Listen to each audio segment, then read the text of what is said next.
సోనియా వెళ్ళిపోవడంతో నిఖిల్ కోసం housemate అమ్మాయిలంతా queue కడుతున్నారనే అనిపిస్తూ ఉంది. ఇక బిగ్ బాస్ నిఖిల్‌కి ఒక టాస్క్ ఇవ్వాలి కంటెస్టెంట్స్ అంతా కలిసి అని చెప్పడంతో అందరూ ఒక్కసారిగా కిరాక్ సీతకి ప్రపోజ్ చేయాలి నిఖిల్, అది కూడా 10 రకాలుగా అంటూ చెప్పడం జరుగుతుంది.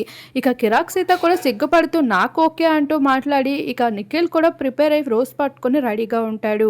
ఇక సీత, నువ్వు హౌస్ లోపలికి వచ్చిన రోజు నీ మాటలు నువ్వు చాలా వాగుడు బుచ్చికాయ అనుకున్నా, డేంజర్ అనుకున్నా.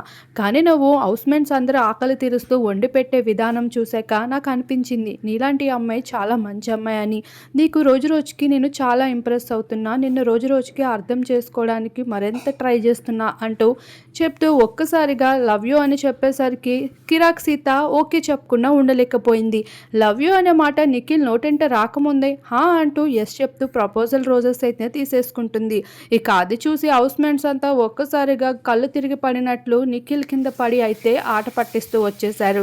ఇక ఫైనల్ గా సీత టీమే గెలవడం జరిగింది. ఇక గెలిచిన టీం కి బిగ్ బాస్ అయితే చిన్న ట్రీట్ అంటూ చాక్లెట్స్ అయితే పంపించేశాడు. ఇక చాక్లెట్స్ అన్నిటిని కిరాక్ సీత టీమ్ తో పాటు మిగతా కంటెస్టెంట్స్ అందరూ కూడా పంచుకొని తింటూ ఉన్నారు.